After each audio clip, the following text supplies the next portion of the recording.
prepara-se para ser tremendamente visitado pela graça de Deus. Você, neste momento, vai ouvir uma mensagem que com certeza irá abençoar a sua vida e fazê-lo conhecer ainda mais do amor de Deus.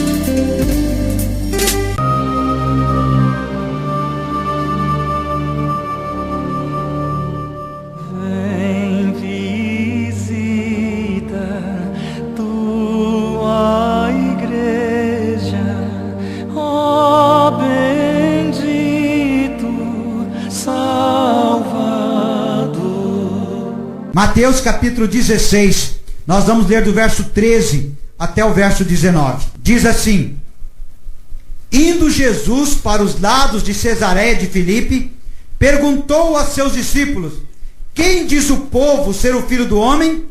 E eles responderam: Uns dizem João Batista, outros dizem Elias, e outros Jeremias, ou algum dos profetas. Mas vós, continuou Jesus, quem dizeis que eu sou? Respondendo Simão Pedro, disse: Tu és o Cristo, o Filho do Deus vivo. Então Jesus lhe afirmou: Bem-aventurado és tu, Simão Bar-Jonas, porque não foi carne e sangue que te revelaram, mas meu Pai que estás no céu. Também eu te digo que tu és Pedro, e sobre esta pedra edificarei a minha igreja, e as portas do inferno não prevalecerão contra ela. Repetindo o verso 18: Também eu te digo que tu és Pedro, e sobre esta pedra edificarei a minha igreja, e as portas do inferno não prevalecerão contra ela. Senhor, nós lemos a tua palavra hoje à noite. Tua palavra é fiel e digna de toda aceitação. Senhor, hoje à noite, nós queremos refletir e pensar e ouvir a tua voz falando em nosso coração. Ó Deus, porque nós temos vivido dias tão conturbados, onde as pessoas confundem igreja com templos, pessoas confundem igreja com religião. Ó Deus, estamos vivendo dias conturbados, onde já não há um entendimento claro a respeito do teu propósito com a igreja, do teu plano infalível com a igreja. Pai, hoje à noite eu venho diante do Senhor, ó Deus, pedindo que o teu Espírito esteja agora me dando a unção do Santo do Senhor, me dando a unção do teu Espírito, para que a tua palavra possa fluir com liberdade, Senhor, com liberalidade, Senhor, para que vidas sejam tocadas hoje à noite, e que esta palavra tenha livre curso, Senhor, que não haja impedimento, Senhor, mas que haja entendimento e clareza da tua Escritura. Eu oro neste instante, Senhor, pedindo isto a ti. Usa-me mais uma vez como um canal do Senhor, como um vaso do Senhor, para comunicar a tua palavra. Faz-me um profeta aqui, Senhor, para profetizar a tua Escritura com a autoridade do nome de Jesus. Eu peço isto nesta hora, ó Deus, para o louvor da tua glória, em nome de Jesus. Amém. Amém. Amém? Podem sentar-se, queridos. Graças a Deus, nós podemos louvar ao Senhor. E a última música que nós cantamos hoje à noite diz: estamos todos congregados aqui, certamente abençoados também. Então, que possamos hoje à noite refletir isso em nosso coração, em nossa vida. Estamos todos congregados aqui e certamente abençoados também. Amém? Amém. Eu estou feliz de estar aqui com os irmãos hoje à noite, sabendo que o plano de Deus para a igreja é algo fantástico. Eu sinto prazer de estar reunido com os irmãos na igreja, porque eu sei que Deus, quando pensou a igreja, Deus, quando planejou a igreja, Ele tinha algo muito especial no coração, ao ponto que o apóstolo Paulo diz que nem olhos viram e nem ouvidos jamais ouviram o que Deus tem preparado para aqueles que o amam. Quando nós pensamos em igreja, eu disse agora mesmo em oração, nós temos vivido dias de muita confusão a respeito de igreja, ou a respeito da igreja. Nós falamos até mesmo de uma maneira um tanto, eu diria, errada, mas mais coloquial. Já usamos naturalmente a expressão vou à igreja, e a gente se refere à igreja como um local. Na maioria das vezes a gente se refere à igreja como um local. Então há uma visão distorcida, e nós mesmo participamos disto, porque usamos expressões que são naturais e às vezes são ambíguas, e que às vezes distorcem o verdadeiro sentido do que realmente estamos querendo dizer. Quando nós falamos de igreja, a igreja tem uma história fantástica, e quando nós olhamos desde a fundação da igreja por Jesus, e nós acompanhamos a história da igreja, nós vimos que a igreja passa por situações difíceis, por momentos terríveis. A igreja vive períodos chamados de períodos negros, de períodos onde a palavra é tirada da igreja, onde a igreja é reduzida a um número pequeno de pessoas escondidas, de pessoas que vivem um evangelho debaixo de opressão e debaixo de pressão, se escondendo pelos porões. Pessoas deram a vida para viverem o evangelho genuíno na igreja, para que a igreja pudesse ter liberdade. No Brasil mesmo, para que a igreja pudesse ser trazida para cá, muitos missionários, muitos homens de Deus morreram perseguidos, morreram com mortes às vezes trágicas, tanto ainda nas tribos indígenas, pessoas para levar a mensagem da salvação e levar a visão do reino de Deus e a visão da igreja, pagam com suas vidas. E a igreja passa, irmãos, por uma história dificílima, por uma história sofrida, onde homens realmente deram suas vidas. A história conta, não muito distante de nós, antes da reforma, cerca de 100 anos antes da reforma, quando Martinho Lutero aparece em 1500, trazendo as suas 95 teses e levando a igreja a repensar e a reformar-se, a sair da cobrança da salvação em dinheiro, em números, onde as pessoas compravam a benevolência de Deus, entre aspas, compravam por dinheiro, onde a igreja, entre aspas, vendia as bênçãos de Deus.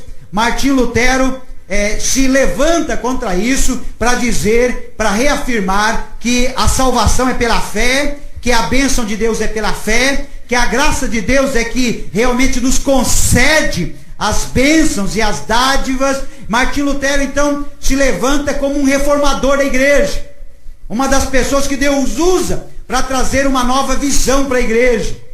Entretanto, hoje, mais de 500 anos depois que Martinho Lutero leva a igreja à reforma, leva a igreja a refletir sobre a graça, leva a igreja a refletir sobre a dádiva gratuita de Deus mediante a fé, nós vemos já grupos religiosos que hoje abertamente exploram a fé das pessoas, vendendo bênçãos em trocas de dinheiro, em trocas de bens financeiros, em trocas de propriedades, levando pessoas a acreditarem que podem de alguma maneira comprar de Deus alguma coisa, adquirir por preço alguma coisa, desprezando a graça de Jesus e desprezando a própria profecia de Isaías, quando ele dizia: quem não tem dinheiro, vinde e comprai, sem preço, sem dinheiro, vinde e adquirir. Ou seja, Isaías já profetizava que a graça é para todo aquele que se sabe não ter nada, que se sabe não merecer nada. E assim Martinho Lutero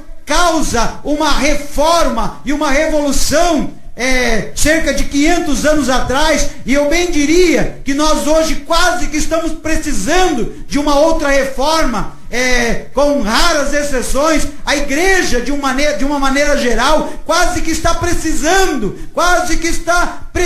de uma segunda reforma, para voltar a uma visão, a um entendimento de reino, a um entendimento de graça, a um entendimento da vontade de Deus, da palavra de Deus, do mover de Deus na igreja, não na instituição, porque cada vez que eu falar daqui para frente sobre igreja, eu vou estar me referindo à igreja que muitas vezes está inserida na instituição, mas não na instituição como igreja. Eu vou me referir à igreja viva, como organismo de Jesus, como órgão de Jesus, como corpo de Cristo, que caminha em todos os lugares, no Brasil, com plena e total liberdade para ir e vir neste país, pregar onde quiser, viver como quiser. No Brasil, uma igreja inserida na instituição, que tem plena liberdade, mas que na China não goza da mesma liberdade. Na China não está inserida numa instituição, mas na China está inserido pelos porões, está inserido pelos cubículos, está inserido nas matas, está inserida nos campos,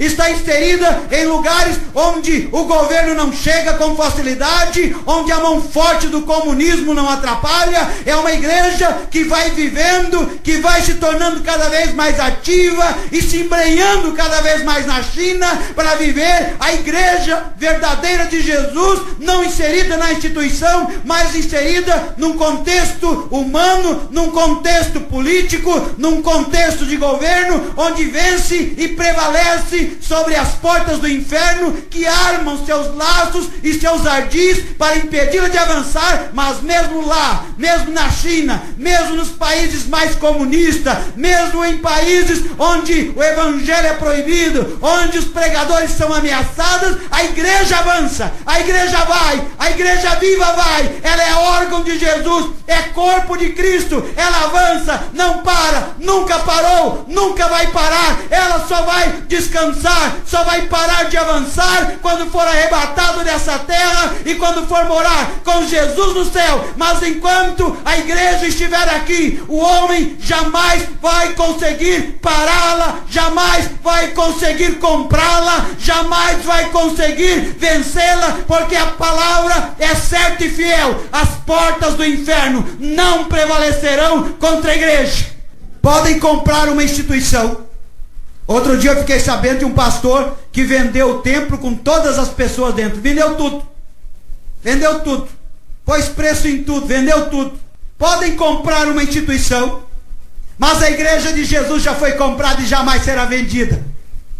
A igreja de Jesus foi comprada com o sangue do Cordeiro. E não há valor maior. Não há valor maior do que o valor do sangue do Cordeiro. Não tem como pôr preço na igreja. Não tem como comprar esta igreja. O homem se corrompe. O homem se corrompe.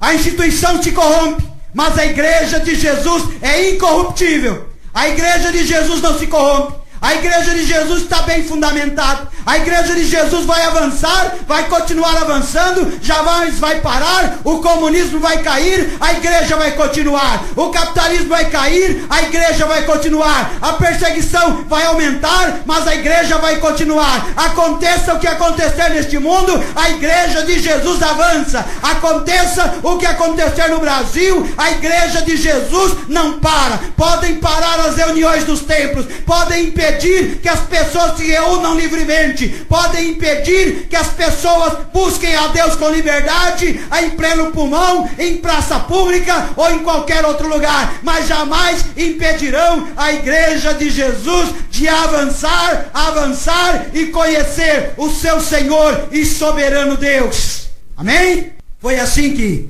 100 anos antes de Martim Lutero fixar suas 95 teses, apareceu um homem chamado John Hus. Os irmãos que fazem seminário já ouviram falar dele. John Hus começou a viver o evangelho de verdade. Começou a viver a presença de Jesus na sua vida. Começou a pregar o evangelho. Foi exigido que ele se retratasse, ele não quis se retratar. O Papa mandou colocá-lo numa fogueira, dando a ele a oportunidade de se retratar. E uma vez que estava preso sob uma fogueira e não se retratou, tendo sua vida ameaçada, ele diz várias coisas fantásticas, mas uma das coisas que ele diz a história, que John Hus diz o seguinte: John Hus Rus quer dizer ganso. Ele era conhecido como John Ganso. E ele disse: hoje vocês matam o ganso, mas daqui a 100 anos Deus levantará um cisne a quem não poderão matar. 100 anos depois que John Hus morre, o ganso morre naquela fogueira. 100 anos depois, Martinho Lutero fixa suas 95 teses. A igreja passa pela reforma e avança para frente e continua numa segunda história dali para frente. Antes de existir a história, a igreja já existia no plano de Deus. Antes da igreja ser inserida na história, ela já estava na mente e no pensamento de Deus. Israel era um protótipo da igreja. Israel era o povo exclusivo, do qual nasceria o Cristo, de qual viria o Messias, que instituiria a igreja e que fundaria a igreja. Israel era um modelo, uma maquete anterior à igreja, simbolizando o que Deus pretendia com a igreja em todo o planeta. Era o povo exclusivo, que trazia o conceito de família de Deus, que trazia o conceito de povo de Deus, que trazia o conceito de gente escolhida por Deus. Israel já é esse protótipo, já havia inserido na história, no pensamento de Deus, ainda que o homem não tinha entendido ainda como igreja, não tinha entendimento de igreja. E assim, desde a velha aliança, a igreja já vem sendo trazida no pensamento de Deus. O mundo jamais conheceu uma instituição como a igreja. O mundo jamais viu uma instituição como a igreja. O mundo jamais presenciou um grupo como a igreja, um povo como a igreja, gente como a igreja. O mundo jamais presenciou expressões de amor vinda de um povo como veio da igreja em toda a história. A igreja, antes da sua fundação, antes de ter sido instituída, antes de ter sido estabelecida, ela já está na mente de Deus. O salmista Davi, eu preguei alguns domingos atrás aqui, o salmista Davi prega lá no Salmo, escreve lá no Salmo 133, ele já traz uma visão da igreja, ele já traz um conceito familiar da igreja, ele já diz como é bom e como é suave que os irmãos vivem em união. Davi diz isso no momento difícil da vida. Davi diz isso no momento onde ele desfrutava a comunhão com Deus e a comunhão com o povo que buscava Deus. Davi diz: como é bom e como é suave que os irmãos estejam unidos. E é interessante que lá em Pentecostes, depois que a igreja é fundada, estabelecida, quando a igreja começa a crescer, a Bíblia diz que os irmãos, eles tinham comunhão e permaneciam na doutrina dos apóstolos. E esses irmãos estavam juntos, eles comiam juntos, eles tomavam café juntos, eles almoçavam juntos, eles tinham comunhão juntos, eles tinham koinonia, eles estavam realmente buscando viver como uma família. E Davi já antevia isso, Davi já declarava isso, Davi já sonhava com isso, quando ele dizia: como é bom e como é suave que os irmãos vivam em união. É como um óleo precioso que vem sobre a cabeça de Arão, a cabeça sacerdotal, a cabeça de sacerdote, e desce sobre a barba, escorre pelo corpo, encharca o corpo, encharca o chão, envolve outros e causa comunhão, e causa união, e causa unidade. Davi já estava antevendo a igreja. Porque quando Jesus ora, lá em João 17, quando ele ora pela igreja, quando ele ora pelos seus discípulos, e depois ele diz: Pai,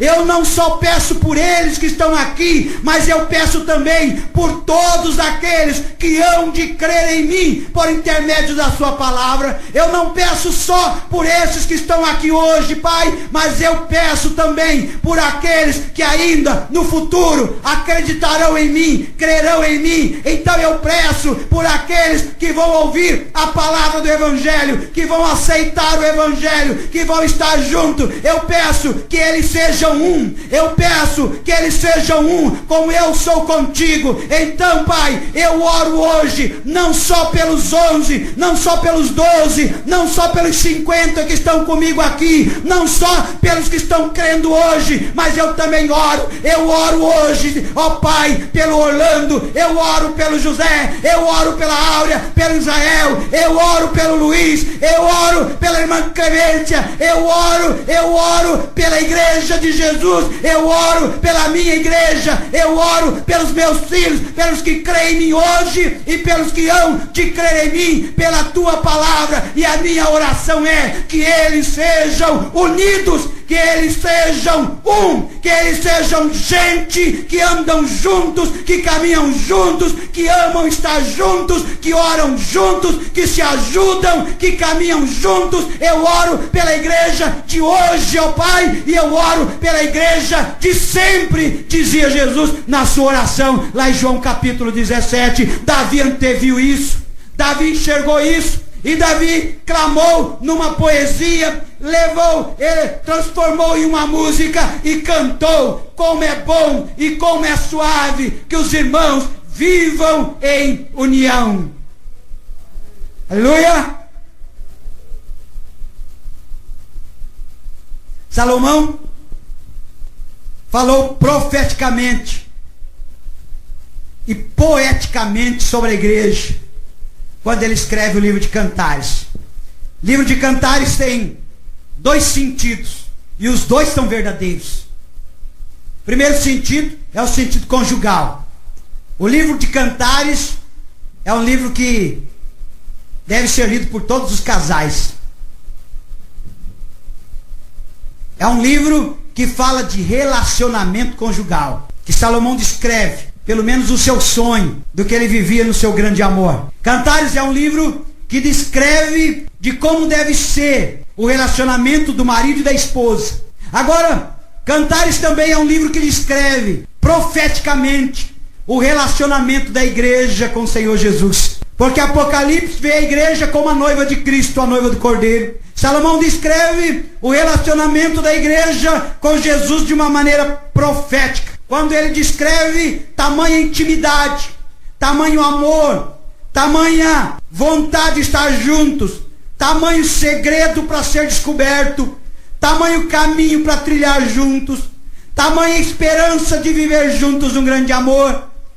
Salomão descreve profeticamente o envolvimento da igreja com o Senhor Jesus, de como o Senhor Jesus ama a igreja, de como o Senhor Jesus gosta da igreja, de como ele gosta de ver os seus filhos reunidos, estando juntos, de como ele gosta de ver o seu povo ali cantando juntos, vivendo juntos, comendo juntos. Jesus gosta de ver as crianças correndo por entre os adultos. Jesus gosta de ver os jovens se alegrando no louvor e na adoração. Jesus gosta de ver os adolescentes crescendo e começando a conhecer a vida. Jesus gosta de ver os adultos achando que sabem das coisas e tentando ensinar. Jesus gosta de nos ver andando e caminhando na fé juntos. Jesus gosta de olhar para nós e saber que nos encontramos constantemente, que buscamos nos encontrar constantemente. Jesus olha para isso e tem prazer. Jesus tem prazer em se revelar a nós, tem prazer em se deixar conhecer, e Jesus quer que nós nos deixemos conhecer dele. Jesus quer, apesar dele saber tudo de nós, ele quer que nós nos deixemos ser encontrados por ele, que nos deixemos ser conhecidos por ele. Então, lá em Cantares 6, verso 10, Salomão, profeticamente, ele pergunta: quem é esta que aparece como a alva do dia, formosa como o sol em seu resplendor? Quem é esta que aparece numa beleza imensa? Isto é o noivo que está enxergando a noiva. Isto é o noivo que está vendo. Isto é o noivo que está se referindo à noiva. Salomão diz: quem é esta? Se referindo à sua amada. E traz profeticamente o sentimento de Jesus quando ele olha para a igreja. E ele olha para a igreja e vê a igreja bonita, e vê a igreja linda, e vê a igreja santa, e vê a igreja viva, e vê a igreja alegre, e vê a igreja feliz, e vê a igreja se precisando dele, e ele está junto para ajudar. Jesus olha para a igreja e vê a igreja com a beleza do amanhecer, ele vê a igreja com a beleza do fulgor do sol, ele vê a igreja resplandecente, ele vê a igreja viva, ele vê a igreja que vive com ele, com um grande amor. Jesus olha para mim, Jesus olha para você, e ele diz para mim e para você: você é minha igreja, você é minha igreja, e você para mim é como o sol da manhã, é como o amanhecer do dia, você para mim é tão bonito como o pôr do sol, você para mim é tão bonito como os vales da terra, você para mim é tão bonito como o fulgor. O Deus olha para nós, ele vê beleza em nós. Isso é graça, irmão, isso é graça, porque só pela graça de Deus podemos ser vistos por ele desta forma, só pela graça de Deus podemos ser visto por Deus com admiração, porque Deus olha para nós e se admira de nós por causa de sua graça. Ele vê beleza nos nossos atos de amor, ele vê beleza no nosso coração em paz, ele vê beleza no nosso jeito de servir, ele vê beleza na nossa disposição de amar, ele vê beleza na nossa disposição de estar juntos, ele vê beleza no nosso caminhar contínuo. Jesus olha para nós e diz para nós: quem é esta que é tão bela como a alvorada da manhã, como o amanhecer do dia, como o nascer do sol? Quem é essa? E a resposta vem quase que num grito no universo, a resposta vem quase num clamor: é a noiva do Cordeiro, é a noiva do Cordeiro, é a que está sendo preparada, que está sendo ataviada, que está se preparando para encontrar com o Cordeiro e ir habitar com ele para sempre. É a igreja de Jesus. O profeta Joel falou sobre o derramamento do Espírito Santo na igreja. Ele afirma algo sem saber. Ele diz que nos últimos dias Deus ia derramar do seu Espírito sobre toda a carne. Ele não sabia que seria para fora das fronteiras de Israel. Ele pensava que era só para Israel. Ele profetiza, penso eu, sem ter a clareza total do que era derramar o Espírito sobre toda a carne. Israel estava no plano de Joel, mas no plano de Deus estava além fronteira, porque lá no Pentecostes a Bíblia diz que não estavam só os judeus, que tinha gente de várias nações, que tinha gentios de todos os lados, havia uma grande multidão, havia gente de todos os lugares. E naquele dia cumpre-se a profecia de Joel, e diz a Bíblia que o Espírito Santo desce como um vento impetuoso. Começa aquele vento que vem assoprando e vem enchendo aquele lugar para se cumprir a profecia de Joel. E vem aquele vento e sopra sobre o povo, e diz a Bíblia que línguas de fogo é visto sobre o povo, desce fogo também, e o fogo vai entrando naquelas pessoas, envolvendo aquelas pessoas, e diz a Bíblia que naquela hora o Espírito Santo chega sobre aquela multidão. Não é só os judeus, é a igreja que se reuniu ali para orar, é a igreja que se reuniu ali para adorar, é a igreja que se reuniu ali para clamar, é a igreja que está ali. Veio o Espírito Santo e cumpre a profecia de Joel. Joel profetiza e acontece na igreja, acontece sobre a noiva, e então a igreja começa a tomar forma novamente, porque alguém lá atrás, lá no Velho Testamento, já tinha profetizado: eu vou derramar do meu Espírito sobre todo aquele que crê, eu vou derramar do meu Espírito não só sobre os judeus, mas sobre os gentios em todos os lugares. Eu vou derramar do meu Espírito. E derramou aonde? Derramou aonde? Aonde que foi derramado o Espírito? Foi derramado sobre a igreja, para a igreja viver, para a igreja se fortalecer, para a igreja crescer, para a igreja avançar, porque está escrito: recebereis poder ao descer sobre vós, e sereis minhas testemunhas, tanto em Jerusalém, também em Samaria, na Judeia, até os confins da terra. O meu Espírito vai avançar com a igreja, vai levar a igreja, e diz a Bíblia que o Espírito foi derramado sobre a igreja, num poder jamais visto sobre a face da terra. Jesus começa a falar da igreja no seu ministério. Ele começa sem falar claramente, ele conta parábolas, ele diz coisas que os discípulos não entendem muito bem. Ele fala de um tesouro escondido num terreno, num campo. ele vai trazendo aquela ideia de um vaso que guarda um tesouro, vai colocando isso na mente dos discípulos, no coração deles. Mas no texto que nós lemos hoje à noite, depois de Jesus estar começando a formar a igreja com seus discípulos, de estar ensinando os seus discípulos, no texto que nós lemos hoje à noite, Jesus usa a expressão: eu edificarei a minha igreja. Olha só, lá no verso 18, também eu te digo que tu és Pedro, e sobre esta pedra edificarei a minha igreja. Aqui aparece pela primeira vez a palavra igreja. Olha só o que acontece. Jesus pergunta para os discípulos, reúne com eles e diz para eles o seguinte: vocês que estão por aí no meio do povo, estão sempre por aí, o que é que os homens estão dizendo que eu sou? E aí alguém responde: olha, Senhor, uns dizem que o Senhor é Elias que voltou, outros dizem que o Senhor é um profeta, outros dizem que o Senhor é um dos profetas que tornou a viver, outros dizem que tu és João Batista que ressuscitou dos mortos. Então, estão dizendo tudo isso a teu respeito por aí. E Jesus então olha para eles e pergunta para eles: tudo bem, isso é o que estão dizendo de mim por aí, mas e vós? E vós, o que dizeis que eu sou?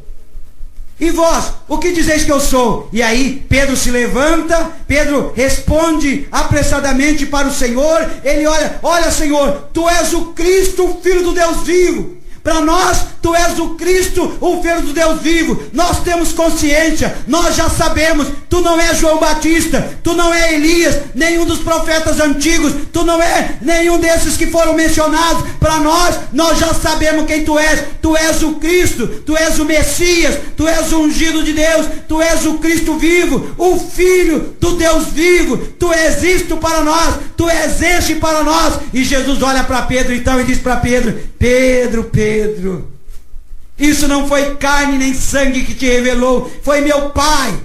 Foi meu Pai que colocou isso direto dentro de você. Isto veio direto do céu, isto veio direto do Pai, isto veio direto do meu Pai, que colocou isso no teu coração. E o que você acabou de dizer, você acabou de dizer pelo Espírito Santo. Você acabou de dizer as palavras do meu Pai. Você acabou de dizer o que o meu Pai está dizendo, porque o Pai já havia declarado: este é o meu Filho amado, em quem me comprazo, este é o meu Filho amado, em quem me alegro. Deus já tinha confirmado isso. Agora Pedro responde, agora Pedro reafirma novamente: tu és o Cristo, o Filho do Deus vivo. E Jesus olha para ele e diz: olha Pedro, tu também és, e sobre esta pedra eu edificarei a minha igreja. Eu vou edificar a minha igreja fundamentado nesta pedra inviolável, nesta pedra indestrutível. E esta pedra é o fato de que eu sou o Filho do Deus vivo. É nesta pedra que eu vou edificar a minha igreja. Eu vou fortalecer a minha igreja ao ponto do apóstolo afirmar que ele era a pedra principal, que foi rejeitada pelos homens, mas depois foi constituído a pedra angular, o fundamento principal, o fundamento total, o fundamento indestrutível, inderrubável, o fundamento que não se acaba, que não cai, que não desmorona. E Jesus afirma: eu vou edificar a minha igreja e as portas do inferno não prevalecerão contra ela. Jesus usa uma expressão. Primeiro ele fala, pela primeira vez surge a palavra igreja na Bíblia, no Novo Testamento, na Bíblia como um todo. E Jesus fala: eu vou edificar a minha igreja. Ele faz uma afirmação de futuro, porque a igreja aqui ainda não estava instituída. A igreja aqui estava começando a se formar. Jesus ainda não tinha fundado a igreja, Jesus ainda não tinha estabelecido a igreja. Ele diz: eu vou edificar a minha igreja. Está no processo para o futuro ainda. Ele diz: e eu vou fazer isso de tal forma que nem o inferno vai conseguir pará-la, nem o inferno vai conseguir derrubá-la, nem o inferno vai conseguir destruí-la. Sabe, irmãos, a palavra que Jesus usa aqui como igreja é uma palavra grega. Eu quero que os irmãos entendam isso, para a gente ter uma visão de igreja. para mudar a nossa mente, muitas vezes institucional e muitas vezes religiosa. E entendemos por que Jesus chama a igreja de igreja. Porque quer dar nome ao corpo dele, se é o corpo dele. Ele diz que a igreja é o corpo dele. Ele dá nome ao corpo dele. Ele chama o corpo dele de igreja. É a palavra que sai do grego, chamado eclesia, ou eclésia. Não sei como é que pronuncia. Vejo gente pronunciar de todo tipo. Vejo gente que diz eclesia, vejo gente que diz eclésia, já vi gente dizer eclesia, já vi gente pronunciar de todo jeito. Mas a palavra é uma palavra grega chamada eclesia. Agora, por que Jesus escolhe essa palavra? Primeiro, porque era uma palavra conhecida no mundo como um sistema de governo. Era uma fundação grega da democracia. O que os gregos tinham fundado? Eles fundaram um governo democrático. Nesse governo, algumas pessoas ou um grupo de pessoas eram chamados para tomar decisões e fazer escolhas, quase que numa espécie de parlamento. Não era um parlamento, mas uma espécie de parlamento. Esse governo grego, quando precisava tomar decisões em favor do povo, reunia a eclesia. A eclesia grega era formada por pessoas que faziam parte daquela convocação. Ou seja, quando a eclesia grega era convocada, todos aqueles que faziam parte da eclesia largavam tudo que estavam fazendo e ia responder o chamado do governo grego. Então, quando o governo grego precisava reunir a eclesia, mandava o seu arauto, seu pregoeiro, espalhado pela Grécia. Não sei como é que eles formavam essa, de cidade em cidade, não sei como é que eles faziam, mas a eclesia era convocada.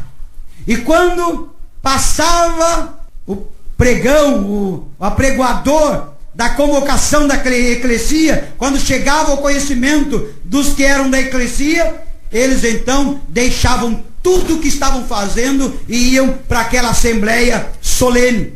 Porque eclesia quer dizer assembleia.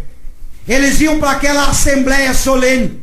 E lá naquela reunião, que a eclesia significa que é reunião ou assembleia solene, eles se reuniam. Aquelas pessoas que faziam parte da eclesia ou da eclesia grega, ao serem convocados, ao terem a reunião marcada, ao terem o encontro marcado, eles largavam tudo que estavam fazendo e eles iam para aquela convocação. Sabe o que acontecia? O camarada estava na festa de aniversário, chegou a hora de ir para a eclesia, porque tinha passado a convocação, lá estava ele na eclesia. Largava lá a festa do aniversário e ia para a eclesia. O camarada estava casando, errou no horário, não terminou a reunião. Ele faz parte da eclesia. É feita a convocação, tem o horário marcado na eclesia. Ele está no meio do casamento. Estão celebrando ainda o casamento dele. Ele diz: olha, apressa aí, porque daqui a pouco eu tenho que sair. E se a reunião não terminava, ele largava o casamento, ia para a reunião da eclesia. Depois que terminava lá, é que ele voltava. Se ele estivesse num velório, onde morreu algum querido, algum parente, e a convocação estava feita, ele largava o que ele estava lá, deixava o morto, ele ia para a eclesia, depois é que ele voltava para lá. Jesus usa essa expressão para a minha igreja, porque a eclesia faziam parte aquelas pessoas que tinham um chamado específico, eram conhecidos como os que eram chamados para fora, eram os que representavam o povo, eram os que eram chamados para se saírem fora de um sistema, de uma sociedade e buscava os seus próprios interesses. Quem fazia parte da eclesia colocava os seus interesses em segundo plano e colocava os interesses de Deus, aliás, os interesses do governo e os interesses do povo em primeiro plano. Jesus vai buscar essa expressão eclesia, porque ele está afirmando: eu edificarei a minha eclesia, eu edificarei a minha eclesia, eu edificarei a minha eclesia, ou seja, eu edificarei aqueles que eu chamei para fora. Deus chamou você para fora, Deus fez você parte da eclesia, Deus escolheu você para representá-lo diante dos homens, Deus escolheu a igreja para ser raça eleita,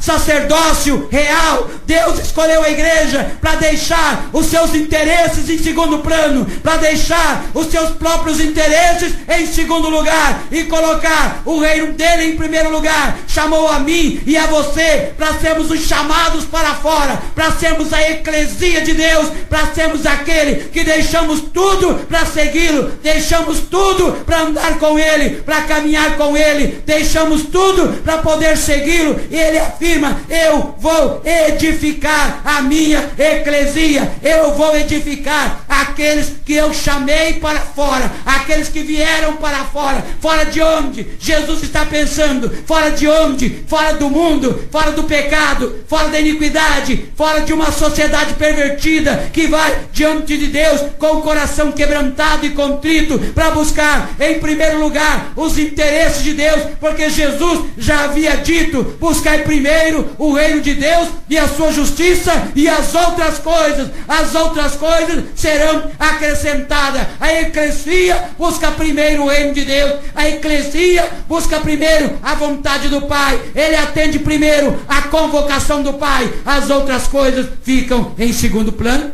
Mateus 19, versículo 27 ao 29, os discípulos de Jesus perguntam para Jesus, quando Jesus fala um pouco de renúncia, um dos discípulos diz: e nós que deixamos tudo por tua causa, que ganharemos? Porque quando Jesus chama a eclesia à existência, e ele diz: eu vou edificar a minha eclesia, quem que faz parte da eclesia então?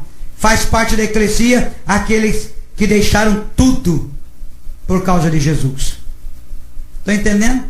Aqui exclui a instituição. Aqui exclui a instituição.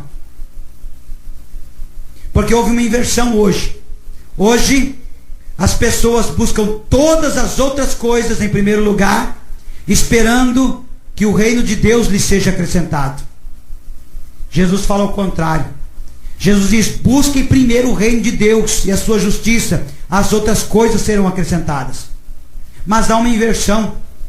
A gente liga a televisão nos programas religiosos hoje, a gente vê inversão abertamente explícita. Busca em primeiro lugar todas as outras coisas. Busca em primeiro lugar o dinheiro. Busca em primeiro lugar o trabalho. Busca em primeiro lugar a prosperidade. Busca em primeiro lugar todas as outras coisas, que aí o reino de Deus lhes serão acrescentados. E aí querem se acrescentar o reino de Deus à vida daqueles que buscam todas as outras coisas em primeiro lugar. A inversão de valores. Houve uma inversão de valores. Se valoriza mais bens do que amor de Deus. Se valoriza mais bens do que graça de Deus. Enquanto o apóstolo já dizia: a tua graça é melhor que a vida. A tua graça é melhor que a vida. Quando Deus já havia dito para o apóstolo, quando ele orava: tira de mim esse espinho na carne. E Deus respondia para ele: a minha graça te basta. A minha graça já te chega. Se aproveite dela, tome conta dela, busque ela, porque as outras coisas virão depois como consequência. Mas Jesus, quando o discípulo pergunta para ele: e nós? Lá no verso 29, Jesus diz assim: todo aquele que tiver deixado casa, ou irmãos, ou mães, ou filhos, ou campos, por causa do meu nome, receberá muitas vezes mais e herdará a vida eterna. A igreja, a eclesia de Jesus, é formada por quem? Quem é a igreja? É a instituição? É a igreja do Nazareno? É a igreja Assembleia de Deus? É a igreja metodista? É esta, aquela outra? Qual que é? A igreja de Jesus, a igreja de Jesus, a eclesia de Jesus é formado por todo aquele que deixou tudo de lado, deixou tudo para trás, considerou tudo perda, como o apóstolo Paulo disse: eu considerei tudo perda, eu considerei tudo nada, eu larguei tudo para trás. Para mim tudo isso não tem valor, para mim buscar simplesmente o autor e consumador da minha fé. Quem é a eclesia? Quem é a eclesia? A eclesia de Jesus. A eclesia de Jesus são formadas por aqueles que foram capazes de deixar tudo para trás para seguir Jesus, para valorizar Jesus, para andar com Jesus, para caminhar com Jesus. Jesus idealiza uma eclesia, ele pensa, ele sonha com a igreja, e ele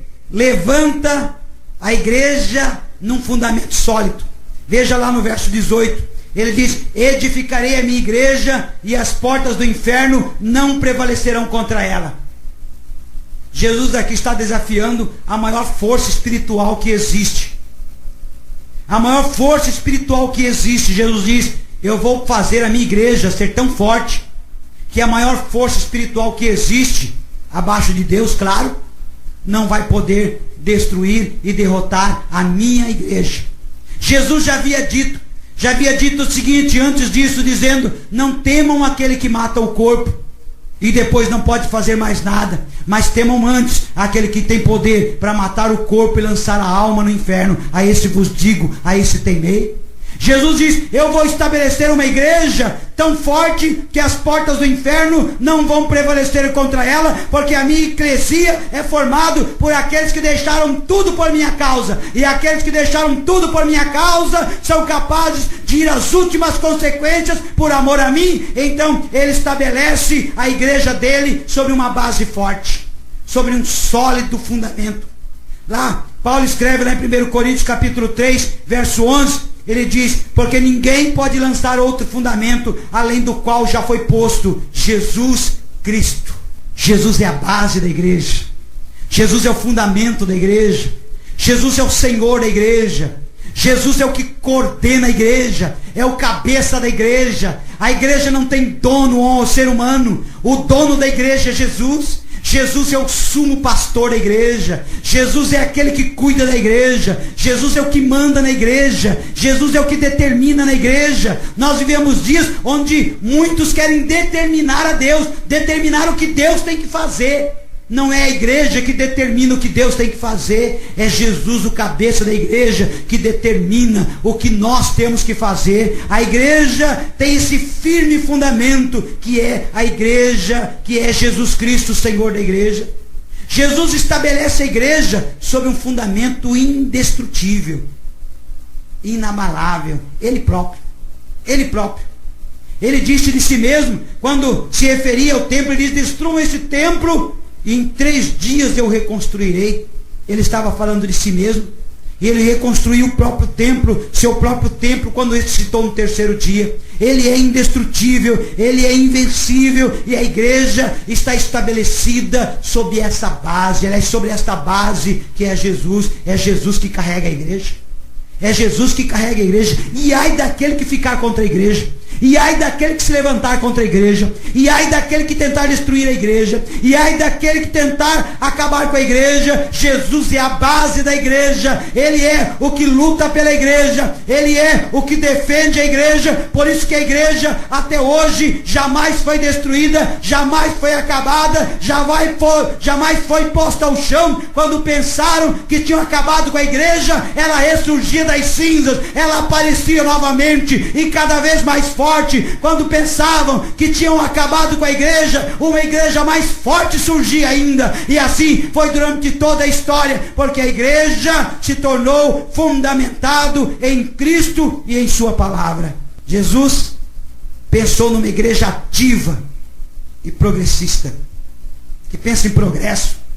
Jesus pensou numa igreja que pensa em crescer, que pensa em andar, em viver, numa igreja que quer viver com intensidade a vida cristã.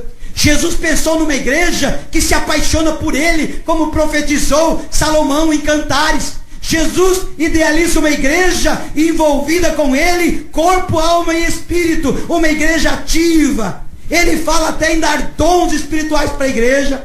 Lá em Efésios 4, ele refere-se à igreja como uma igreja que recebe dons dele, que recebe graça dele, para poder sair evangelizando, para sair impactando, para sair fazendo diferença, para sair servindo ao ser humano, servindo uns aos outros, se envolvendo comprometidamente. Jesus pensa numa igreja ativa, dinâmica, que avança sempre, que não tem o perigo, que quer viver com Deus, andar com Deus, amar a Deus, se apaixonar por Deus, se apaixonar por Jesus. Jesus pensa numa igreja que anda com Ele dia e noite e dia, sem parar, que se apaixona por Ele, por sua palavra e por falar com Ele. Jesus idealiza uma igreja que quer orar, que quer buscá-lo. Jesus idealiza uma igreja indestrutível, porque está fundamentado nele. Apesar das perseguições, quantas perseguições já se levantaram contra a igreja?